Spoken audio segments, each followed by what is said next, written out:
그 단추 하나가 사람 하나를 죽인 걸까? 아니면 두 사람의 인생을 모두 망가뜨린 시작이었을까?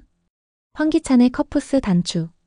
세상에 단 하나뿐이라는 그 단추가 김도희의 죽음에 새로운 방향을 제시하자 강재인의 내면은 흔들리고 있었다. 과거엔 믿음이었던 것이 이제는 의심의 증거로 변했다. 황기찬이 무심코 흘린 단서 하나로 인해 그의 두 얼굴이 드러나기 시작했고 강재인은 자신이 놓쳤던 모든 장면들을 다시 꿰어 맞추려 하고 있었다. 제인은 자신이 받은 블랙박스 영상을 반복해서 돌려보며 눈을 떼지 못했다. 도희의 사고 장면만 잘려 있었던 그 영상. 누군가 의도적으로 자른 것 같았다. 발신자도 없었고 사후에 보내진 그 영상은 진실이 아닌 조작의 가능성마저 암시하고 있었다. 왜 하필 사고 당시 장면만 덩그러니 있었던 것일까? 전후 상황은 왜 지워졌는가?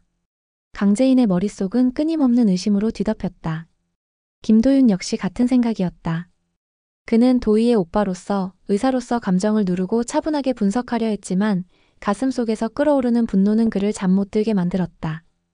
특히 황기찬이 김도희의 사고 당일 근처에 있었다는 가능성이 제기되자 그는 더 이상 침묵할 수 없었다. 김도윤은 강재인에게 블랙박스 영상 원본 복구를 제안했다.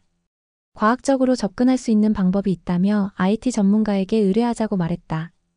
제인은 잠시 망설였지만 도윤의 눈빛에서 결연한 의지를 보고 고개를 끄덕였다. 자신도 이제는 물러설 수 없다는 걸 알고 있었다. 한편 강세리는 점점 더 불안에 시달리고 있었다.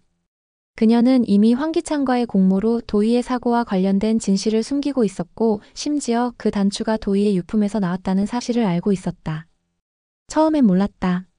그러나 제인이 단추의 제작자이자 주인이라는 사실이 밝혀진 이후 그녀는 모든 기억이 되살아나는 듯한 고통을 겪고 있었다. 세리는 황기찬을 따로 불러냈다. 그 단추 당신이 일부러 떨어뜨린 거야? 아니면 도희가 떨어뜨린 거야? 그녀의 목소리는 평소와 달리 떨렸고 황기찬은 차갑게 쳐다보며 대답했다. 내가 그런 실수를 할 사람이었으면 우린 지금 여기 없지. 그 말은 자신이 더 큰 계획을 짰다는 뜻이었다. 세리는 더는 견딜 수 없었다. 자신이 공범이자 도피자라는 사실, 그리고 언제든 황기찬에게 버림받을 수 있다는 불안감이 그녀를 무너뜨리고 있었다. 이런 와중에 강재인의 어머니 최자영에게도 이상 증상이 나타났다. 간헐적으로 과거 기억이 흐려지며 혼잣말을 하거나 길을 잃는 일이 생긴 것이다. 도윤의 어머니가 운영하는 가게에서 아르바이트를 하던 최자영은 어느 날 갑자기 가게 앞에서 길을 잃고 주저앉았다. 그 모습을 우연히 마주친 인물은 놀랍게도 전사돈이었다. 제인과 끊임없이 부딪히던 그 전사돈이 어렴풋이 최자영의 상태를 눈치채며 비아냥거리듯 말했다. 사람이 죄 지으면 기억부터 흐려지는 법이야. 최자영은 자신도 모르게 중얼거렸다. 그날 내가 치였나? 이 말을 들은 전사돈은 순간 긴장하며 그녀를 바라봤다. 최자영이 말한 그날은 누구의 죽음과 관련된 이야기였을까? 이 말은 단순한 혼란인가 아니면 무의식의 고백인가? 같은 시각 김도윤은 복원된 블랙박스 영상 파일을 받았다. 컴퓨터 앞에 앉은 도윤은 숨을 죽이며 파일을 재생시켰다. 화면에는 사고가 나기 직전 누군가 도희 앞에 지나치는 장면이 찍혀 있었다.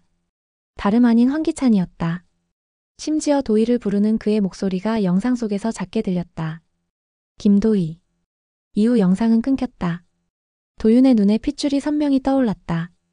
그는 황기찬이 그 자리에 있었음을, 그리고 일부러 접근했음을 확신하게 되었다. 하지만 더 큰 충격은 이후 차량과의 충돌. 피가 거꾸로 솟는 것 같은 느낌은 받았다.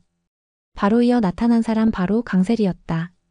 그녀는 도희가 쓰러진 뒤에 나타났고 그녀의 손에서 반짝이는 무언가가 떨어졌다. 그것은 커프스 단추였다. 도희의 가방에서 발견된 것이 아니라 강세리의 손에서 떨어진 것이었다. 두 개의 단추. 한 개는 황기찬의 것, 다른 하나는 강세리의 것이었다. 모든 퍼즐이 맞춰지기 시작했다. 김도희는 처음엔 강재인의 어머니에 의해 1차 사고가 났지만 결정적인 치명상은 황기찬의 차량에 치인 것이었다. 강세리는 이를 눈으로 확인하고도 방관했고 오히려 증거를 은폐하는 데 가담했다. 강재인은 자신이 믿었던 모든 이들이 자신을 속였다는 현실을 받아들일 수 없었다. 눈물은 분노로, 분노는 복수심으로 타올랐다. 그녀는 결심했다. 황기찬과 강세리 두 사람 모두를 무너뜨릴 것이다. 이제는 증거가 손에 있고 의심도 확신으로 바뀌었기에. 하지만 그 순간 강재인의 집 앞으로 한 장의 편지가 도착했다. 발신이 넘는 그 봉투 속에는 단 한 장의 사진이 들어 있었다. 그리고 그 사진 속에는 믿을 수 없는 인물이 있었다. 그 인물은 분명히 죽은 줄 알았던 김도희였다. 도희는 살아있는 것일까?